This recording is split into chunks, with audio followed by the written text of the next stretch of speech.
예수님 부활하셨다고 하는데 여러분은 그 감동이나 또는 믿음이 얼마나 어떤 형식인지 잘 모르겠어요. 예수님 부활하셨습니다 라고 말은 하지만은 이게 기쁨이기도 하고 감격인 사람도 있지만은 또 많은 사람들은 이 말이 내 입에 익숙하지가 않다는 거죠. 내 입에 너무나 생경한 단어가 되어서 예수님 부활하셨습니다 하는 이 말이 잘 나오지를 않는다 이 말이죠. 철학자들이나 무신론자들은 예수님이 십자가에서 죽으신 그 금요일까지만 기억을 합니다. 십자가에서 죽은 예수님의 시신을 돌무덤에 장사한 것까지는 다 기억해냅니다. 하지만 그 이후는 생각지도 않고 기억지도 않는다는 거죠. 3일이 지난 후에 하나님께서 돌문을 여시고 예수 그리스도를 일으켜 세우신 그 사실에 대해서는 세상은 침묵하고 있습니다. 그러나 예수님의 제자들은 그들의 생명을 걸고 그 부활을 전했다는 거죠. 여러분, 아닌 것을 위해서도 뭔가 이렇게 좀 거짓말하는 사람이 있죠. 그런데 그 아닌 것을 위하여 목숨은 걸지 않아요. 심지어 인것, 진짜를 위해서도 어떤 때는 이제 진짜를 위해서 뭔가를 내가 핍박을 받을 때에 다 내 목숨까지도 걸겠다고 하지만은 목숨을 위협할 때는 그 진짜도 아닙니다 할 수도 있다고요. 그런데 예수님의 제자들은 그 당시에 예수 부활에 대해서 목숨을 내어놓았습니다. 다른 것은 다 내가 거두어 드릴 수 있지만은 예수 부활만큼은 거두지 못합니다. 내 생명을 걸고 나 죽어도 됩니다. 예수님 부활하셨습니다. 내 생명 걸고 그들은 선포했고 그리고 그대로 그 부활의 감격을 누렸고 그 예수님의 부활을 증거하다가 순교까지 했죠. 예수님의 부활은 진리였고 사실이었다는 거죠.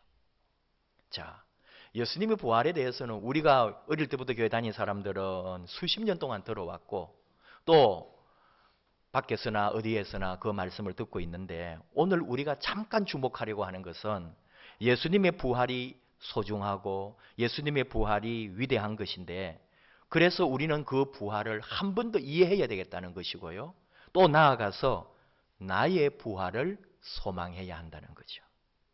예수님 부활하셨고 다른 사람들 부활했는데 나는 아무 상관이 없습니다. 그러면 그 신앙은 나의 부활은 아무 의미가 없는 거죠. 내가 부활을 해야죠. 주님이 부활하신 것처럼 내가 부활을 해야죠. 그런데 여러분은 혹 부활에 대한 소망이 있고 또는 부활을 기대할 텐데 내가 부활했을 때 어떤 모습일까 그런 생각해 보셨지요. 오늘 우리가 읽지는 않았는데 고린도전서 15장 35절을 한번 보십시오. 누가 묻기를 죽은 자들이 어떻게 다시 살아나며 어떠한 몸으로 오느냐 하리니 2000년 전에 사람들도 똑같이 물었고 궁금했어요. 사람이 어떻게 부활을 하며 죽은 사람이 어떻게 살아나며 또 궁금한 거는 죽은 사람이 살아날 때는 어떤 몸, 어떤 모습으로 살아나는가 이게 2000년 전의 사람도 궁금했고 우리도 궁금하다 이거죠. 내가 부활을 하면은 나는 어떤 몸으로 부활할까? 어떤 분은 내 지금 모습으로는 부활하기 싫어요. 그러면 부활을 안 할랍니다. 그런 사람도 실제로 있습니다. 다른 모습으로 하고 싶대요. 더 예뻐진 모습으로. 성형 후에 그대로로 좀 부활하고 싶지 혹시 성형 전으로 나올까봐 차라리 그냥 부활 안 하고 그냥 좀 더 있다가 왔으면 좋겠다. 그런 사람도 있다 이거죠. 근데요, 이 부활은 영생과 연결이 되어 있기 때문에 오늘 말씀에도 나오고 이 고린도전서 15장이 부활장이라고 제목을 붙였어요. 여기에 부활에 대한 아주 깊고 오묘한 내용이 다 들어 있습니다. 근데 부활할 때는 우리 이 육신의 몸으로는 부활이 안 된다는 거예요. 이 육체 그대로는 영생을 할 수가 없다는 거예요. 변화되어야 된다는 거죠. 신령한 몸, 영적 몸, 영체로 부활하고 그리고 그 영체로서 영원히 산다는 게 우리 하나님이 가르쳐 주시는 말씀이고 이게 복음이고 이게 진리예요. 그러니까 우리는 죽었다가 부활할 때는 반드시 변화가 된다 이거예요. 그 변화는 우리는 잘 모르죠. 근데 예수님을 통해 힌트를 얻는 거예요. 예수님 부활하셨습니다. 재밌는 거는 부활했는데 뭐가 바뀐 게 별로 없었어요. 제자들과 가족들이 다 알아보았다는 거죠. 예수님을 그대로 알았어요. 그대로 만나고 예수님 맞네? 그리고 예수님하고 같이 갈릴리 바닷가에서 부활하신 예수님과 함께 생선을 먹었다고요. 그런데 그것뿐은 또 아니에요. 예수님은 벽을 뚫고 마치 나타난 것처럼 문이 다 닫혀 있는데 나타나기도 하고요. 사라지기도 하고. 심지어 엠마오로 가던 두 제자는 예수님하고 그 긴 시간을 가면서도 예수님인 줄 몰랐다는 거죠. 나중에 영의 눈이 띄어서 또고는 예수님을 발견했다는 거잖아요. 예수님의 또 다른 모습도 있다 이거죠. 그런 것들을 우리가 종합해 보면은 분명히 육의 몸에서 영의 몸으로 변화하여 부활한다. 이것만은 틀림이 없어요. 우리도 그렇게 될 것이고. 그리고 더 나아가서 이 형체 또는 이 모양, 우리 인간이라고 하는 이 어떤 형체를 어느 정도는 유지하고 있구나. 그걸 알 수가 있고, 또 더 나아가서 영체니까 어떤 다른 형태로 예수님처럼 나타났다가 사라졌다가 할 수 있는 신령한 몸으로 바뀌어진다. 이것이 우리가 알고 있는 하나님의 말씀을 통해서 가지고 있는 지식이고 또 우리가 생각하는 바입니다. 막달라 마리아도 부활하신 예수님을 만났는데 그날 새벽에 너무 놀라서 그럴 수도 있지만은 동산지기인 줄 알았다 그랬거든요. 그러니까 얼른 예수님을 못 알아본 사람도 있기는 해요. 그러나 분명히 예수님을 대다수는 알아보았고 수많은 제자들과 그 당시에 예수님을 믿던 사람들이 예수님을 만났고 알았죠. 특별히 도마에게는 그 못자국, 장자국까지 보여주면서 예수님의 자기 모습을 보여줬어요. 근데 학자들은 이거는 도마가 워낙 믿음이 없기 때문에 그 도마의 믿음을 더욱 강하게 해주시려고 그의 흔적을 보여주셨다. 이렇게 설명하기도 합니다. 그러면은 우리가 신령한 몸으로 언제 변화되냐 이거죠. 우리도 만약에 여러분 지금 예수님이 오시면은 우리는 그 영원한 천국, 영원한 나라로 들어가게 될 거예요. 그때 우리는 변화됩니다. 이 육체 이대로는 지금 주님이 오셔도 우리는 영생할 수가 없어요.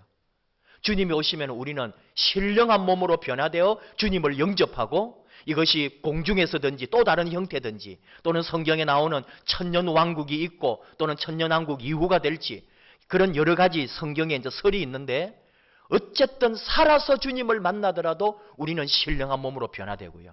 또 하나는 죽은 사람은 그 죽음에서 신령한 몸으로 부활한다. 이것이 하나님의 말씀의 가르침이에요. 좀 힘들죠. 우리가 아직 경험한 바가 없고 본 적도 없기 때문에 그렇게 된 사람도 없고요. 단지 우리는 말씀으로 지금 기다리고 믿고 있는 거죠. 오늘 우리 칸타타 때문에 설교를 좀 줄입니다만은 우리가 관심 가지자고 하는 것은 어떤 거냐 하면은 결국은 우리의 부활인데 우리가 이 다음에 부활할 거란 말이죠. 우리가 이 다음에 부활할 때 어떤 부활을 하게 될 것인가? 신령한 몸으로 부활을 해요. 좋아요. 그때 심판을 받는단 말이죠.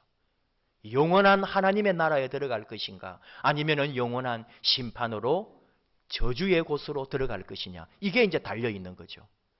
근데 그 답은 어디 있느냐? 흔히 하는 말로 미래는 현재 우리가 하고 있는 것에 달려 있다. 그런 말이 있죠. 완전한 말은 아니겠지만 우리 삶의 상식적이고 우리 인생의 교훈이고 진실에 가깝습니다. 우리의 미래는 오늘에 달려 있다 이거죠. 오늘 나의 삶에 미래는 의존된다 이렇게 표현하는 거죠. 이걸 다시 한번 적용해 보면은 우리의 미래의 부활은 바로 오늘 나의 신앙에 달려 있다 그 말이죠. 오늘의 부활이라는 말을 사용했는데 제목에 오늘의 부활이 뭐냐 이거죠. 오늘의 부활을 경험하지 않으면 내일의 부활이 없다는 거죠.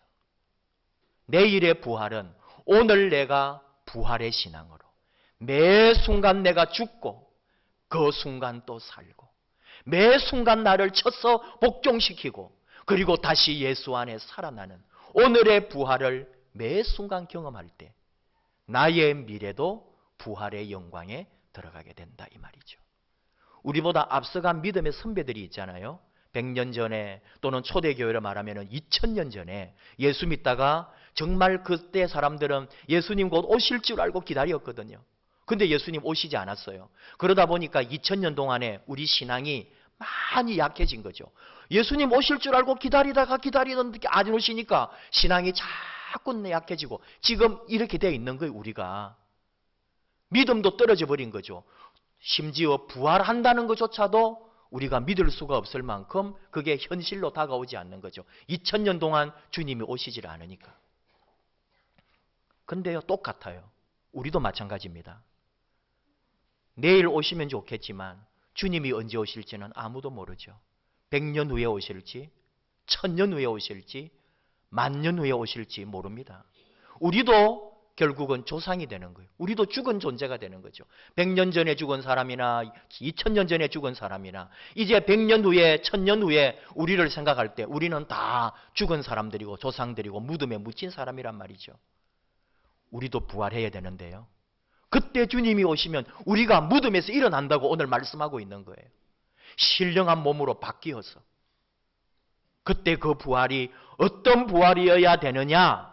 바로 오늘 내 부활 신앙에 달려있다 그 말이죠. 내가 어떤 신앙과 어떤 부활의 소망을 품고 사느냐에 따라 그리고 그 삶으로 죽느냐에 따라 나의 미래의 부활이 결정되어 있다 이 말입니다. 그러므로 오늘 우리는 부활을 사는 사람으로 매 순간 부활을 경험하는 존재로 살아간다는 거죠. 우리 그리스도인이 그런 사람들입니다. 부활을 삽니다. 희망과 긍정과 생명을 드러내는 사람들입니다.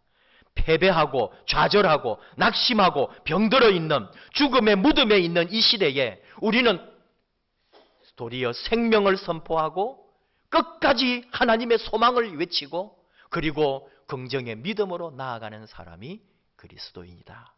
이런 고백이죠. 그러므로 힘들더라도 일어나라는 거예요. 죽음을 이기신 하나님, 예수 그리스도를 일으키신 하나님, 그분은 우리도 일으키시고 오늘 죽음 같은 이 세상에 우리가 살 때에 하나님께서 우리의 삶을 부활의 생명으로 바꾸어 주신다는 겁니다. 안타깝게도 오늘 이 땅은 죽음과 좌절과 절망의 그림자로 드리워져 있습니다. 미국 트럼프 행정부의 위협에도 불구하고 김정은은 미사일을 쏘고 우리 남북의 전쟁의 불안감을 계속 가중시키고 있습니다. 경제적인 침체 어느 시대보다도 어렵고 차기 지도자에 대한 여러 가지 갈등과 또 불안 그리고 앞서 권력자들의 그 불의한 일들 이 모든 것들이 우리를 낙심하게 하고 힘들게 하죠. 특별히 오늘 부활절은 4.16 세월호 3주기를 맞아서 아직도 아픔 속에 있고 눈물 속에 있는 가족들과 이 민족의 고통이 도사리고 있습니다. 이 모든 과정에 그럼에도 불구하고 우리는 소망을 말합니다. 부활신앙은 절망의 땅에 희망을 선포하고 죽음의 땅에 다시 생명을 노래하는 곳입니다. 그래서 주님이 부활하셨고 그래서 주님이 우리 곁에 계신 거죠. 생명이 필요합니다. 한숨 쉬는 이 땅에 생기가 필요합니다. 정의가 죽은 곳에 정의가 다시 살고 사랑이 죽어버린 이 땅에 사랑이 다시 살아야 합니다. 믿음을 잃어버리고 믿음이 죽어버린 이곳에 우리는 다시 믿음을 회복하고 믿음으로 살아나야 하는 이 시간인 거죠. 이 생명과 살림의 과제가 우리에게 있습니다. 교회가 존재하는 이유가 생명을 위하여 죽어가는 영혼을 살리기 위하여 오늘 이 절망의 시대에 부활과 새로운 생명을 노래하는 교회가 되어야 하는 거죠. 이걸 전파하라고 하나님께서는 이 땅에 교회를 세워주셨습니다. 특별히 오늘 사도 바울을 통해 고린도 교회에 주신 말씀인데 바로 우리에게 주시는 말씀입니다. 힘들고 어려워요. 주님이 언제 오실지도 몰라요. 모든 것이 흔들리고 모든 것이 낙심되고 믿음도 잃어버리는 이때에 그러나 하나님은 사도 바울을 통해 우리에게 말씀하십니다. 오늘 58절 말씀입니다. 이 말씀이 바로 우리 교회의 나에게 주시는 말씀으로 받아 부활의 생명을 노래하는 저와 여러분 되기를 원합니다. 58절 말씀 제가 다시 한번 봉독합니다. 내 사랑하는 형제들아, 견실하며 흔들리지 말고 항상 주의 일에 더욱 힘쓰는 자들이 되라. 이는 너희 수고가 주 안에서 헛되지 않은 줄 알미라. 기도하십시다. 하나님 아버지, 감사합니다. 부활의 기쁨, 부활의 능력, 부활의 은혜를 우리에게 주심을 감사드립니다. 온 교회가, 온 성도들이, 온 나라가, 온 열방이 우리 주 예수님의 부활을 기뻐하며 감격하며 부활을 노래합니다. 절망의 땅, 어려운 이 시대, 어둠이 드리워진 이 역사 가운데 하나님의 소망, 예수님의 부활, 믿음의 능력, 우리 하나님을 찬양하며 부활의 주님을 노래하는 찬미가 울려 퍼지게 하여 주시옵소서. 우리 교회 가운데, 우리 오늘 사랑하는 하나님의 자녀들 심령 가운데 부활의 소망이 넘쳐나게 하여 주시옵소서. 오늘도 부활하며 영원한 그 나라에 우리 주님 오시는 그때 호련히 신령하게 부활하여 우리 하나님을 노래하며 주님을 맞이하는 아름다운 성도들 되게 하여 주시옵소서. 예수님 이름으로 기도하옵나이다. 아멘.